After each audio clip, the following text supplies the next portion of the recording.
Yan ang ating huling bahagi ng first hour ng ating Fun Saturday Live. Tinig ng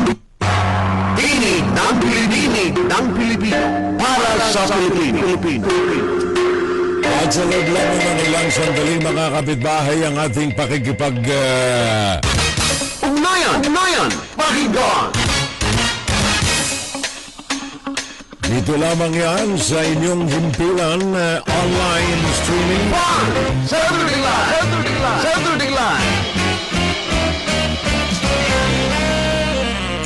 Kasama po ang inyong abang lingkod mga kapitbahay.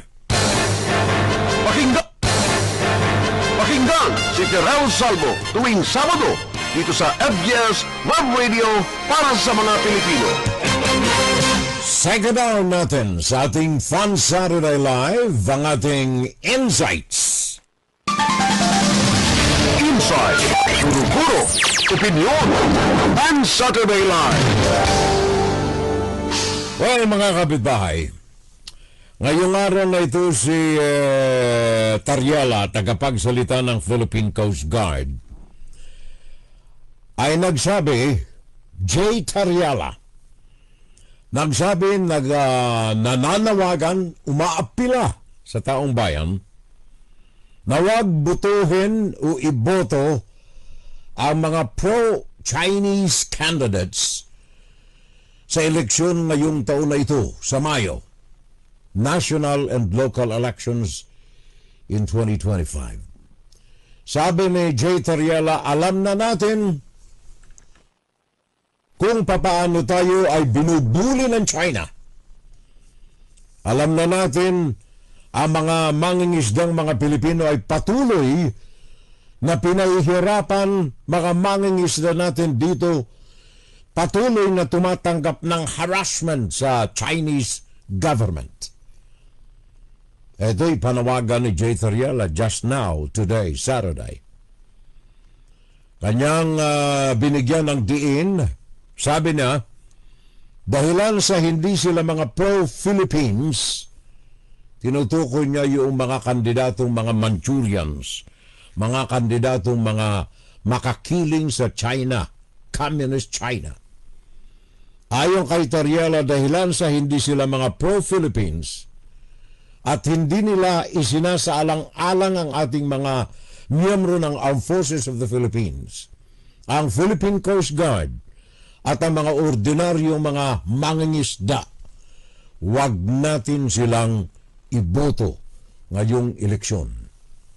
Yan ang panawagan ngayong araw na ito, ngayong Sabado na ito, mismo ng tagapagsalita ng Philippine Coast Guard, walang iba kundi si Commodore J. Tariela. In fact, ang panawagan na yan ni Tariela ay naaayon dito sa ating paksa ngayong araw na ito ng Sabado. Ito po ay resulta ng matinding pananaliksik na ginawa natin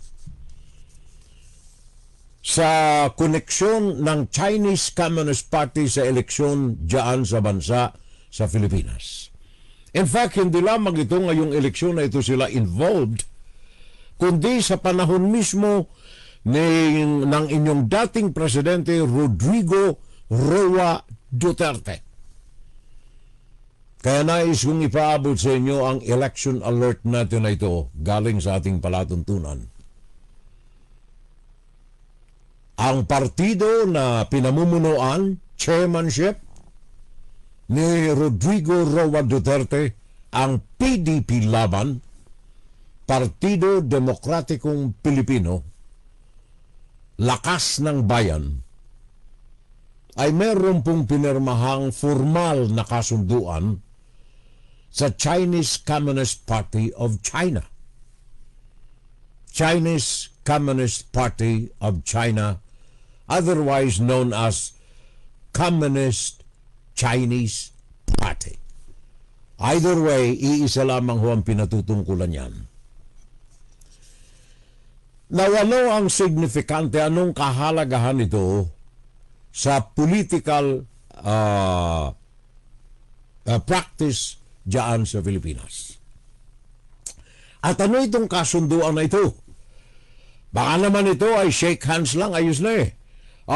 Chinese Communist Party at PDP laban, magkaisa na tayo, magkasanib na tayo. Hindi ho ganon. Hindi ganyan kasimple ang kasunduan na ito.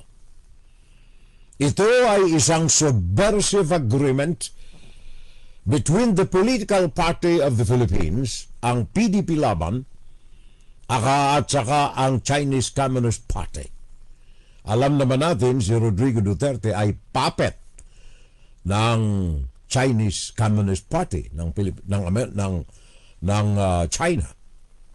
Bakit sinabi kong subversive agreement itong bagay na ito? Sa definition po ng subversive, ito ay nangangahulugan na merong tendensya, may pagkiling, may intensyon na pabagsakin, wasakin, undermine ang establishmentong gobyerno ng Pilipinas, in particular sa kaso na ito ng agreement between the PDP laban at saka ng Chinese Communist Party.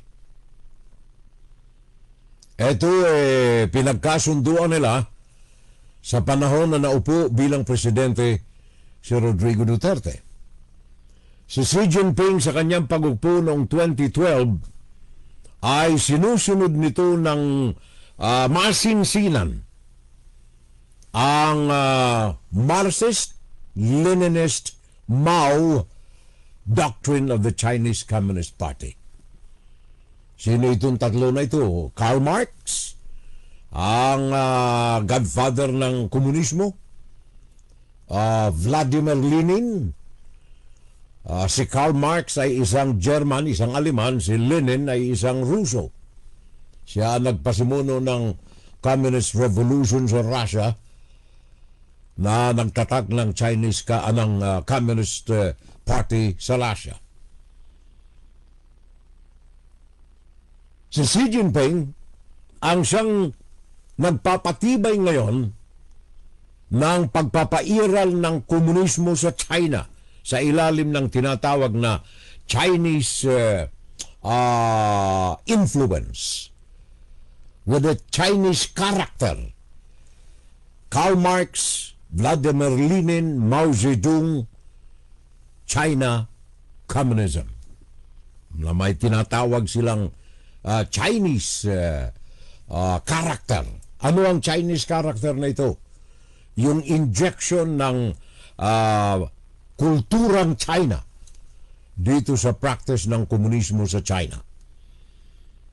Ito po ang pundasyon na kung saan ay itinatag itong Chinese Communist Party. At ang Chinese Communist Party ang nagpapatakbo sa China. Na ngayon ay sa ilalim ni Xi Jinping, pinalalaganap nito ang influensya ng China sa lalo na diyan sa Asia. In fact, sa report na tinanggap natin, etong sa ilalim ng kasunduan na ito ni Rodrigo Duterte at ni Xi Jinping, sa ilalim ng tinatawag nilang P2P. Ano ang P2P?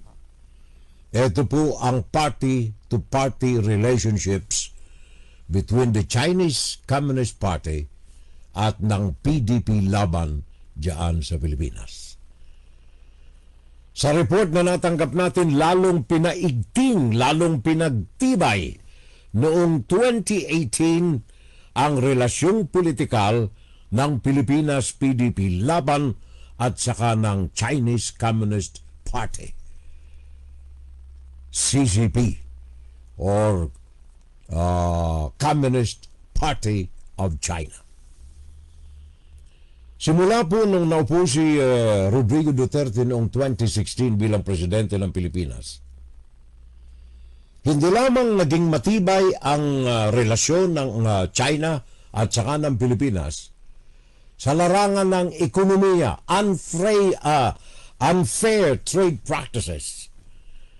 Ang Pilipinas ay umiimporta sa China ng great majority ng mga produkto nito. Pero ang Pilipinas, gatiting na kumukuha ng mga produkto galing sa Pilipinas, itinigil pa nito ang importasyon ng saging from the Philippines. Unfair trade practices. Now, sa ilalim nitong P2P, party to party, simple lamang pakinggan, party to party, walang masyadong clout ito eh. Pero kung titingnan ninyong maigi ang agreement na pinirmahan ni Rodrigo Duterte with the Chinese Communist Party, maninindig ang inyong balahibo. Ano ho ang mga nasa sa ilalim ng mga kasunduan na ito? Number one, all-time high. Ito ang description mismo ng kasunduan sa pagitan ng PDP Laban chaired by Rodrigo Roa Duterte at ng Chinese Communist Party. All-time high in the term of comprehensive strategic cooperation. By the way, bantayan ninyong maigi ang terminolohiya ng China sapagkat may mga panluloko ito sa mga ordinaryong tao. Sa mga ordinaryong tao, ang mga lingwaheng ginagamit ng China ay hindi nakababahala. Pero kung rururukin ninyo ang kahulugan nila, ay iba. Comprehensive strategic cooperation sa kanilang party-to-party or inter-party relationship with the Communist Party of China, CPC. Ito ay pinirmahan nila noong 2018, kasunduan formal sa pagitan ng Partido Demokratiko Pilipino, PDP, Lakas ng Bayan, PDP Laban. Ito'y formado. Ang mga kasunduan na ito ay hindi lamang politikal, hindi lamang sa partido lamang, kundi ito'y inclusive. Military, economics, and then political. Ito pong mga bagay na ito ay hindi pinansin ng ating mga kababayan during the time, 2018, sabagat langong-lango ang mga Pilipino sa style ni Tatay Digong. Kaya yung sinabi ni Digong na make us a province of China na lang, edi wala nang problema. Sabi ng mga kakutsaba niya eto pagbibiro lamang ito. Kagaya ng pagpapapatay sa mga senador na tinura ni Rodrigo Duterte just lately, pagbibiro lamang ito. Yun ang kanilang Kaya nga sabi ko, gusto ninyo, gawain na lang ninyo kaming province, Fujian, pati Philippine Province of China. Di wala tayong problema. Nagbibiro? Yan ho ay mga lukso ng dila na kung saan ay galing mismo sa utak na nakatanim diyan ang kasunduan ng P2P, party to party, ng PDP Laban at saka ng Chinese Communist Party.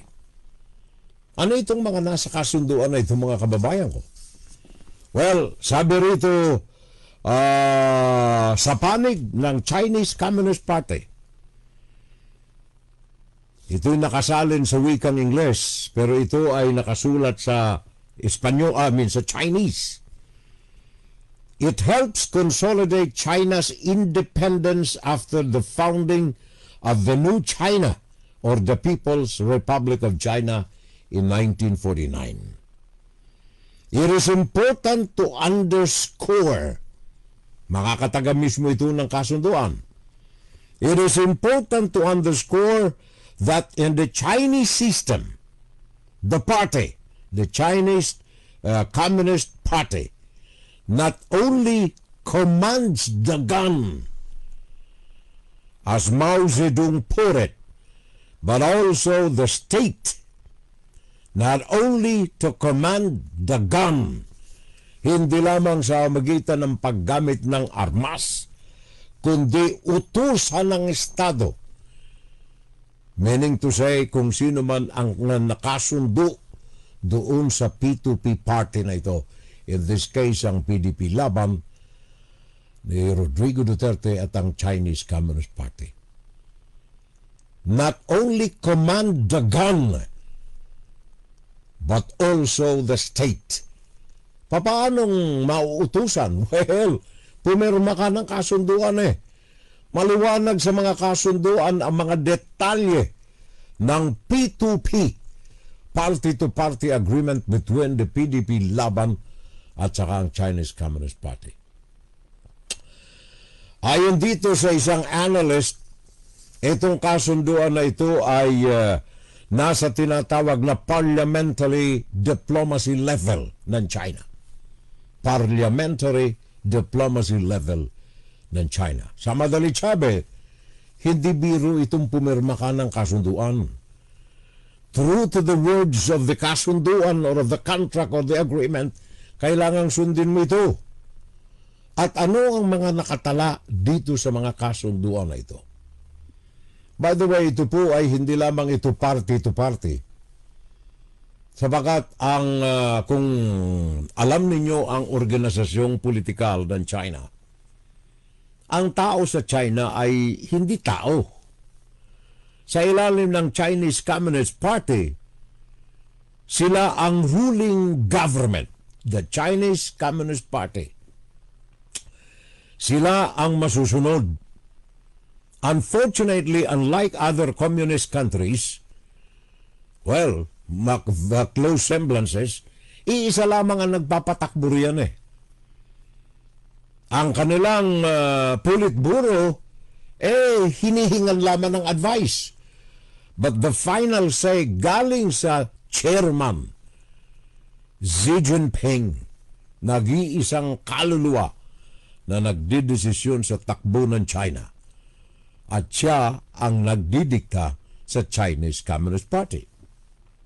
Sa China, ang tao po ay elemento lamang. Bahagi lamang ito, parte lamang ito ng organisasyon. Wala silang karapatang mabuhay, wala silang karapatan ng kalayaan, wala silang karapatan na bumili ng kung ano. Lahat ng ito kailangan ay aprubahan ng Estado. Alin ang Estado? Ang Chinese Communist Party. Sino ang may kasunduan sa PDP laban sa takbo ng politika sa Pilipinas? Chinese Communist Party. Ito yung makapangyarihan sabagat ito ay nasa level mismo ng higher up ng political organization ng China. In fact, ito ay ang Chinese Communist Party ay sumasaklob even maging ang Ministry of Foreign Affairs or MOFA kung tawagin nila. Ministry of Foreign Affairs. Ang utos ng Chinese Communist Party ay pinatutupad ng Ministry of Foreign Affairs na siyang may direktong ugnayan. Siya ang go-for, tagatakbo sa utos ng Chinese Communist Party. In fact, ayon dito sa mga tala na napakahaba nito kinukuha ko lamang yung mga juicy, yung makakatas na importante sa mga mamamayang Pilipino, malaman nila ang influensya ng Chinese Communist Party sa eleksyon ngayong 2025 at sa eleksyon sa 2028. Kaya tama yung sabi ni Tariela, nakikiusap siya kung maaari, wag nating iboto ang mga tao na ito na mga tagasunod ng kautusan ng Chinese Communist Party sa ilalim ng P2P, Party-to-Party Agreement with PDP laban. Ano ho itong mga mahalagang bagay dito na nais kong ipaabot sa inyo? Sabi rito, the Committee for Foreign Affairs, led by Politburo member Yang Jiaji,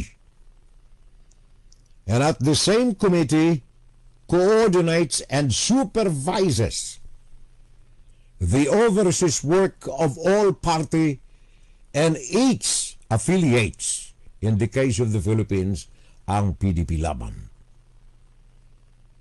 International Department of the CPC, the Central Committee, known as IDCPC, ito ang nagpapatakbo direkto ng ugnayan ng Pilipinas, PDP laban sa Chinese Communist Party.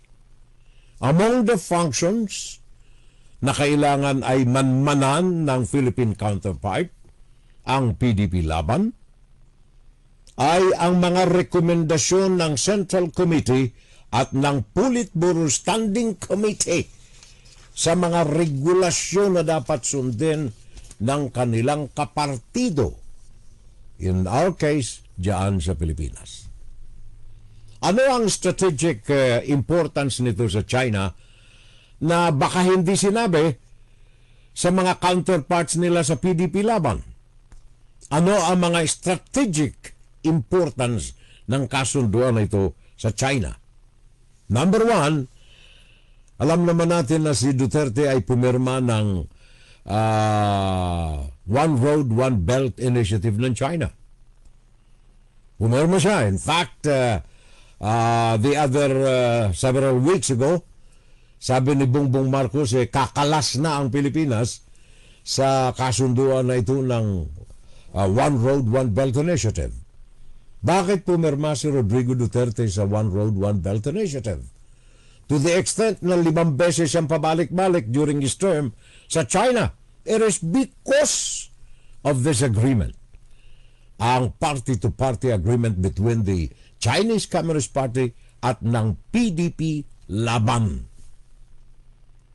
Baka sabihin ninyo, hindi naman si Duterte ang pinuno nito Si Coco Pimentel Siya ang PDP laban. Well, of course, ang tatay nito ang nagbuo ng PDP, pero sumanib ito sa laban, Lakas ng Bayan, at naging chairman ito si Rodrigo Duterte. In fact, natatandaan ninyo, tinanggal, bumuo si Kusya ng faction ng PDP laban. Sinipa sa PDP laban si Coco Pimentel at naupo si Robin Padilla na presidente ng PDP laban. Ang chairman nito si Rodrigo Roa Duterte. Strategic imperatives, mahalagang komposisyon, mahalagang kasunduan na kailangang kilalanin ng PDP laban at sundin ng PDP laban bilang kasamang partido ng Chinese Communist Party. Kailangan magpadala ang PDP laban ng regular na representative sa China upang magsailalim ang delegasyon nito, magsailalim ng conference diplomacy. Ang tawag nila riyan. Ano ito? Indoctrination ito Ito ang China, ito ang kultura ng China, ito ang mga dapat sundin, ito ang pinakang magaling na bansa sa daigdig. Yun ang kanilang conference diplomacy. Ano ang mga pinag-uusapan doon? Training. Ito ay pag-aaral na kailangang isailalim sa mga kasapi ng PDP laban sa kanilang regular yearly attendance sa conference doon sa China sa ilalim ng P2P program na ito. In fact, ayon dito sa report na tinanggap natin, during the time of the presidency of Rodrigo Duterte, the CPC has doubled down on reaching out to the political parties of the Philippines. So hindi lamang ang PDP laban ang isinanib ni Rodrigo Duterte dito sa P2P program ng China, kundi maging yung mga kaalyado. Alam naman natin ang mga politiko dyan sa Pilipinas, parang mga water lily ito Kung sino yung boss, nagsasamahan ito, mga maliliit na mga partido. Kaya sino-sino ang mga sumama rito sa partido na ito sa ilalim ng PDP laban at super majority ng Pilipinas na sumama sa Chinese Communist Party agreement. Well, hindi lamang ito sa Pilipinas. Sa panahon nga ni Rodrigo Duterte, pinalawak ng husto ni Xi Jinping itong ugnayan na ito sa mga political parties. Sa ang mga kasama ng Pilipinas, pakinggan ninyo maigi. Sabagat sabi natin democratic country ang Pilipinas, baka hindi totoo. Sabagat ang mga kasama dito sa P2P ng Chinese Communist Party ay puros mga komunista. Cuban Communist Party, North Korean Workers Party, Communist Party of Vietnam, Laos People's Revolutionary Party. Kasama na rin yung mga communist parties of Cambodia at saka Sub-Sahara Africa. Lahat po ito yung mga komunista. Kasama ang PDP laban dyan sa Pilipinas. Bakit napasama ito dito sa mga organisasyon ng komunista? Like for example, Malaysia, Mongolia, South Asia, communist parties sa mga lugar na ito. Ang Pilipinas, wala hong communist party tayong alam riyan eh. Ang PDP laban ay hindi po natin sinasabing communist party, not unless na may itinatago ito sa ilalim ni Robin Padilla at Rodrigo Roa Duterte. Sabagat sa ilalim ni Rodrigo Duterte, mga kababayan ko, namayagpag ng husto ang Chinese Communist Party in agreement with PDP laban. Ano ang mga binigyan nilang kasunduan? Ito pakinggan na ninyo. Pakinggan ninyong maigi ito sapagat sabi ko na nga, ngayon lamang ninyo mapapakinggan ito. Ngayon lamang ninyo malalaman ito sa programa natin.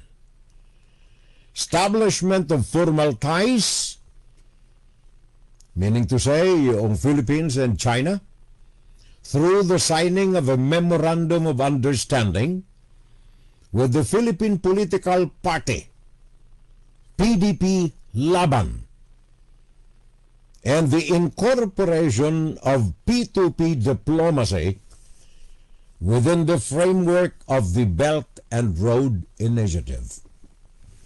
Sa madaling sabi, kakambal ng pinirmahan ni Rodrigo Duterte sa ilalim ng partido ng PDP Laban at saka ng Chinese Communist Party ay ang kasunduan na kailangan ay kasama sumanib ang Pilipinas dito sa Belt and Road Initiative ng China. Sa magitan nito ay lalawak. In view of this, the Chinese Communist Party of China is able to cultivate relationships and gain indirect access to the political elites of the Philippines through high-level decisions and power brokering.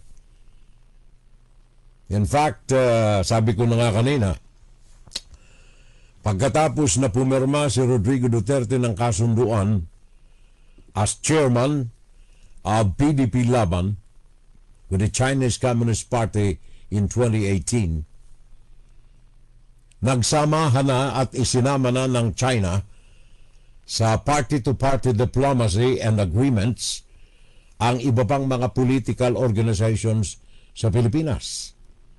Lakas Christian Muslim Democrats or Lakas CMD, Nationalist People's Coalition or NPC, Laban ng Demokratikong Pilipino or LDP, at Partido ng Masang Filipino o PMP. Ang isa lamang na political party sa bansa na hindi sumama dito sa grupo ni Rodrigo Duterte sa ilalim ng kasunduan na itong P2P with the Chinese Communist Party ay ang grupo ni Noynoy Aquino, ang Liberal Party.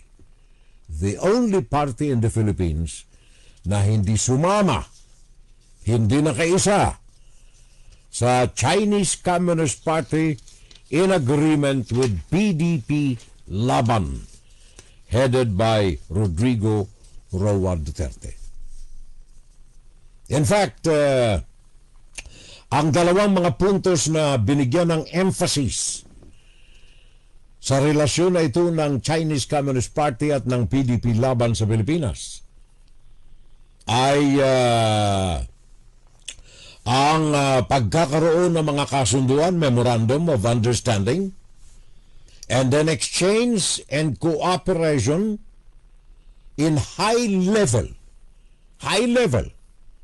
mga matataas na opisyal ng mga partido na ito sa mga regular na pagpapalitan ng kaalaman, visits, cadre training cooperation.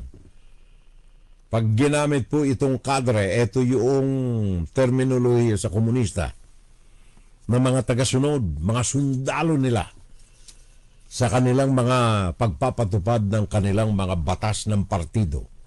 Always remember sa China, sabi ko na nga, ulitin ko, pinakang powerful dyan ang political party.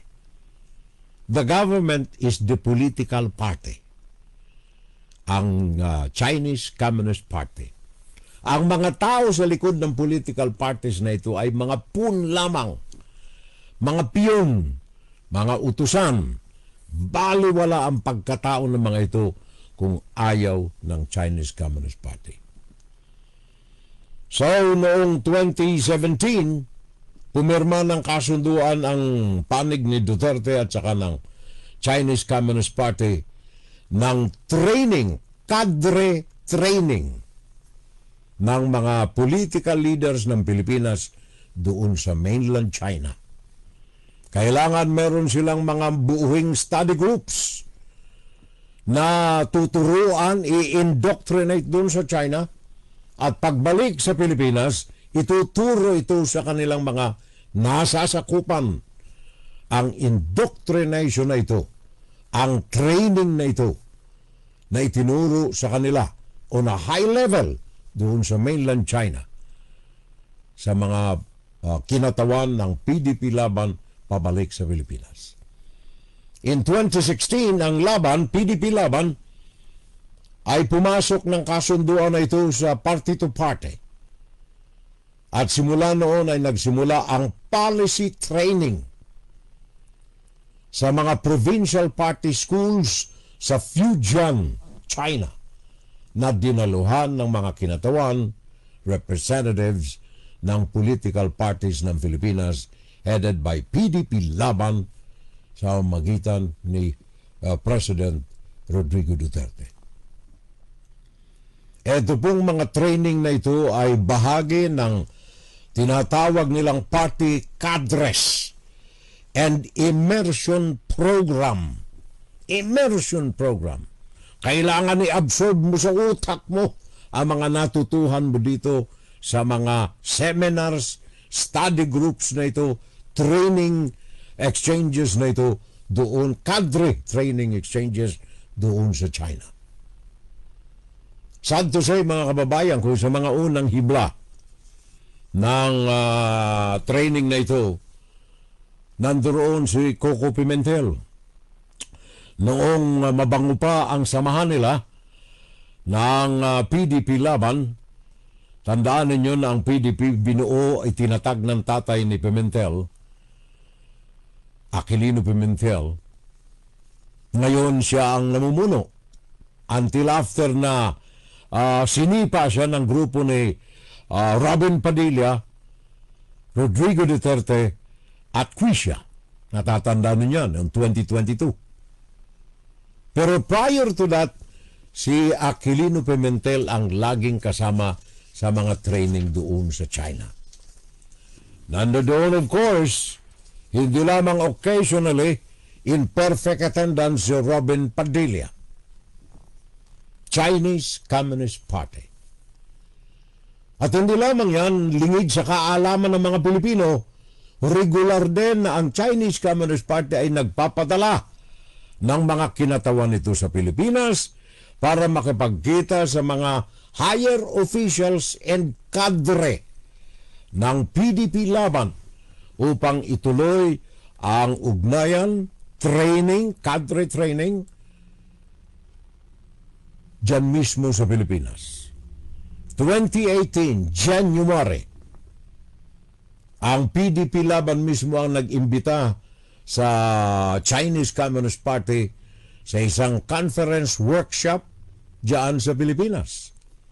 Under the invitation of PDP Laban, si Meng Xiaoteng, Executive Deputy Secretary ng Work Committee ng Department of Chinese Communist Party, pumunta sa Pilipinas nanguna sa delegasyon ng Chinese Communist Party sa indoctrination and seminars and trainings dyan mismo ginawa sa Pilipinas. The same year, March 2018, muli na naman pumunta ang delegasyon ng Chinese Communist Party dyan sa Pilipinas upang isailalim ang indoctrination pa rin ng mga miyembro ng PDP Laban sa mga pulisiya, programa at kultura ng Chinese Communist Party. Dito pinamahagi ang volume ng libro na ginawa ni Xi Jinping, 600 copies, pinamahagi sa mga miyembro ng PDP Laban. Ano ang laman ng libro na ito? Ito ay mga kaalaman, indoktrinasyon, aral sa ilalim ng Karl Marx, Vladimir Lenin, Mao Zedong with communist character education, communism teaching diyan sa Pilipinas. Libro, 600 copies pinamahagi noong Marso 2018. Libro ni Mao Zedong na nagtuturo sa mga Pilipinong miyembro ng PDP Laban ang mga kagandahang kabutihan ng komunismo sa ilalim ni Xi Jinping. In fact, si Coco Pimentel, yung 3 volumes ng libro na ito, meron siyang kopya. March 2019, 1 year after, pumunta si Rodrigo Duterte sa China. Pumunta rin ang highest official ng Chinese Communist Party sa Pilipinas.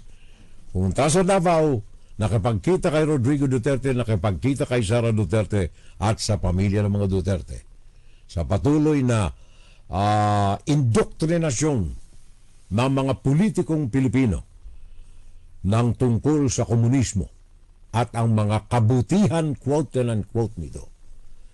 In fact, dito inendorso ng China ang Build program ni Rodrigo Duterte, Marso of 2019. And then again, ulit ito September of 2019, bumalik na naman.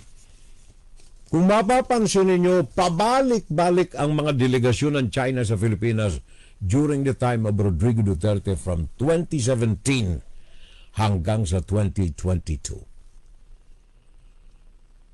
Noong anong buwan ito? Noong September of 2019, bumalik na naman ang pangunahing kinatawan ng China, Chen Min, ng Chongqing Party, high official of the Politburo of Chinese Communist Party.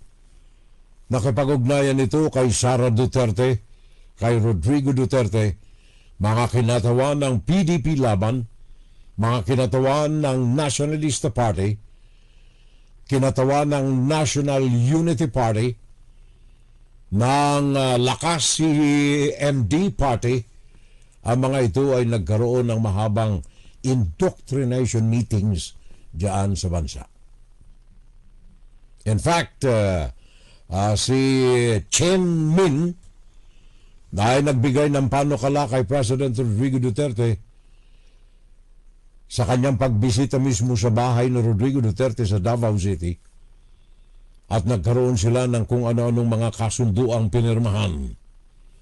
Kasama na rito ang Sister City Agreement ng Davao at saka ng Fujian at iba pa na mga kasunduan linking Chinese Communist Party and the Philippine political parties. December of 2019, another meeting ng PDP Laban. Pumunta sila sa Beijing.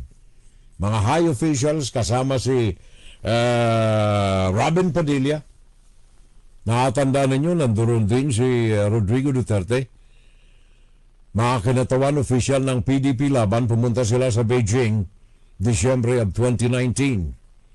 Tuloy pa rin ang mga forum on the governance, communist style sa Pilipinas. Marami pang mga meetings ang mga naganap June 2020, September 2020, mga meeting between PDP Laban and the Chinese Communist Party.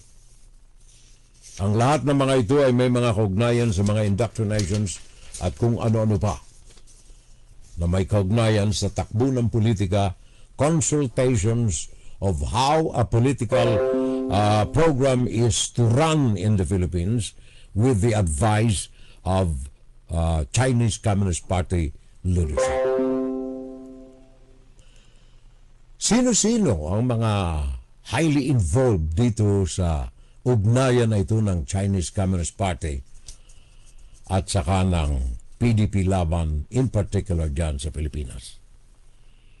Sadly, si Senator Aquilino Coco Pimentel III sa mga unang bahagi nito was highly involved.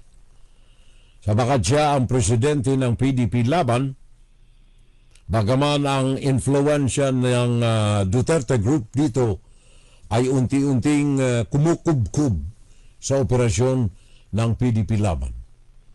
Anong grupo itong headed by the chairman Rodrigo Duterte?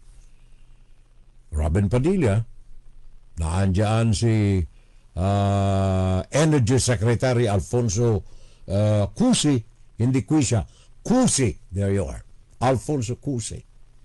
Tandaan ninyo, siya ang naging vice chairman ng PDP Laban at ang naging presidente nito ay si Robin Padilla.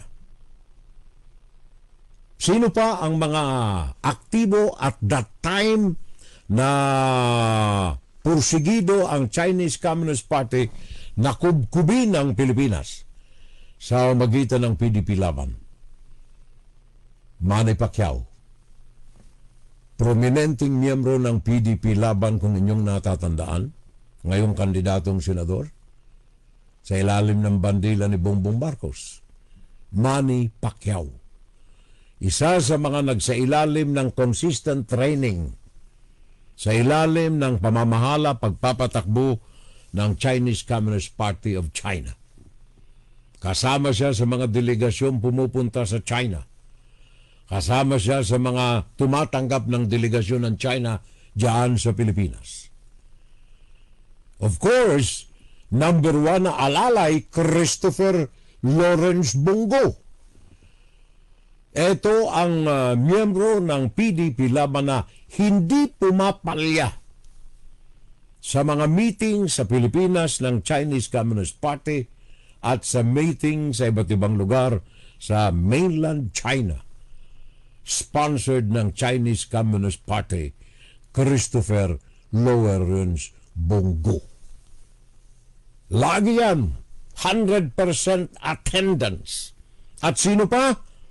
O yun, yung isang kasama uli sa partido ngayon ni Bongbong Marcos, ang Hunyango. Hunyango, tama ba yung tawag dyan? Yung kahit saang partido medyo mabango, doon siya kumakapit. Hunyango. Sino ito? Francis Tolentino.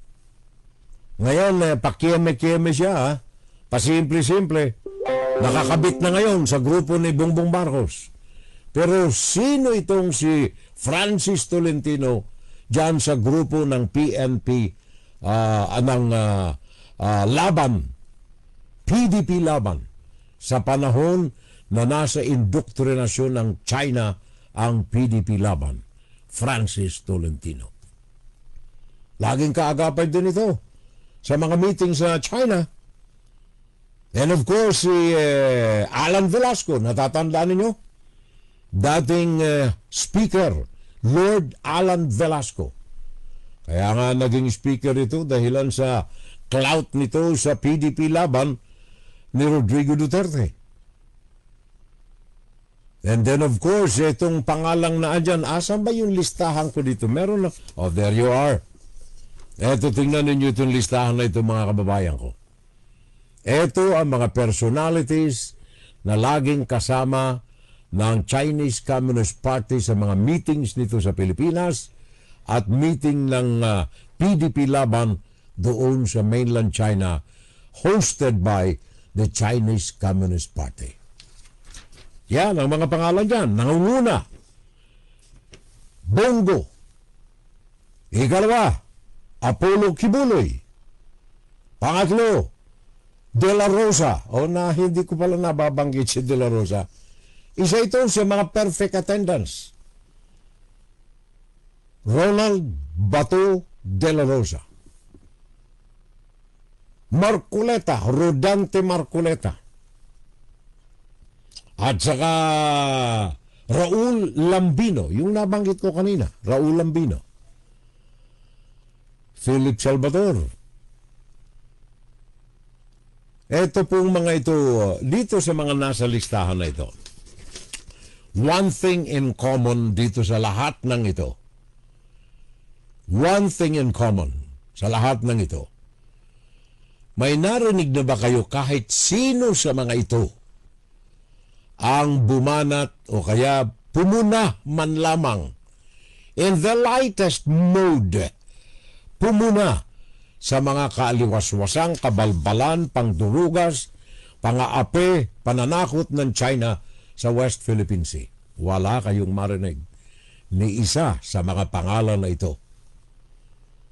Robin Padilla, Christopher Bongo, Apollo Kibuloy, Bato de la Rosa, Rodante Marculeta. Tingnan niyo, Rodante mismo noong isang araw nakipagdebate siya. Nakipagdebate siya kay Tariela. Pinaninindigan niya na bogus, fake ang tinatawag na West Philippine Sea. Yan si Marculeta. Etong si Lambino, Raul Lambino. Well, of course, Philip Salvador, hindi pa man nagsisimula ang eleksyon, minumura na nito ang mga Pilipino Yung ayaw daw sa kanya ay mga puhuna. Yun si Philip Salvador. Ang mga ito, mga kababayan ko, sa haba ng ating usapan ngayon, sila ang mga taong tagasulong ng ideolohiya ng Chinese Communist Party sa Pilipinas. Ano ang implikasyon nito ngayon, mga kababayan ko, sa eleksyon sa Pilipinas? Sabi ko na nga, yung Chinese Communist Party ay maigting na isinusulong ngayon ang money and cyber work ng Chinese Communist Party targeting Philippine elections of 2025. Money and cyber work in active status ngayon dyan sa Pilipinas. Masaklap na tingnan maigi na marami tayong mga politiko riyan ang mga sangkot dito sa lahat ng mga aktibidades na ito. Maraming mga mamamayan natin dyan ang unintentionally ay magiging kaakibat, kaalalay ng Chinese Communist Party na ito dyan sa Pilipinas. Sa paanong paraan? Sa magitan ng pagboto sa mga Manchurians na ito na ngayon ay humahangad na mabalik sa pwesto sa Kongreso at sa Senado. Kaya bilang panghimakas, nais kong ulitin ang panawagan ni Tariela sa mga kababayan natin na kung maaari, wag nating iboto ang mga Manchurians, wag nating iboto itong mga tao na isinusulong ng Chinese Communist Party diyan sa Pilipinas. Huwag nating iboto yung mga tao na instrumento ng Chinese Communist Party sa anumang masamang adhikain nito diyan sa bansa. Masaklap lamang na maalaala na yung mga senador natin noong mga sinauna ay tunay na nagmahal sa ating bayan, to the extent of following what Manuel Quezon said. It's better for a government to be run like hell by Filipinos than run like heavens by the Americans. Ngayon hindi lamang yata impyerno ang ating kinasusuungan, kundi ang panganib na tayo ay maging alipin sa ating sariling bayan dahilan sa pagkubkob ng ideolohiya ng China, ng komunismo diyan sa bansa. Inside, Guro-Guro, Opinion, and Saturday Live. Masaklap na damhin, sabi nga rito sa poster na lumabas, ngayon ay mga kriminal, mga plunderers, smugglers, rapists, action star, athletes, anak ng politiko, sekretary ng tatay, OJT, boksingero, comedian, etc., etc., etc., ang nagpapatakbo ng ating bayan. Saturday Live! Saturday Live! Saturday Live!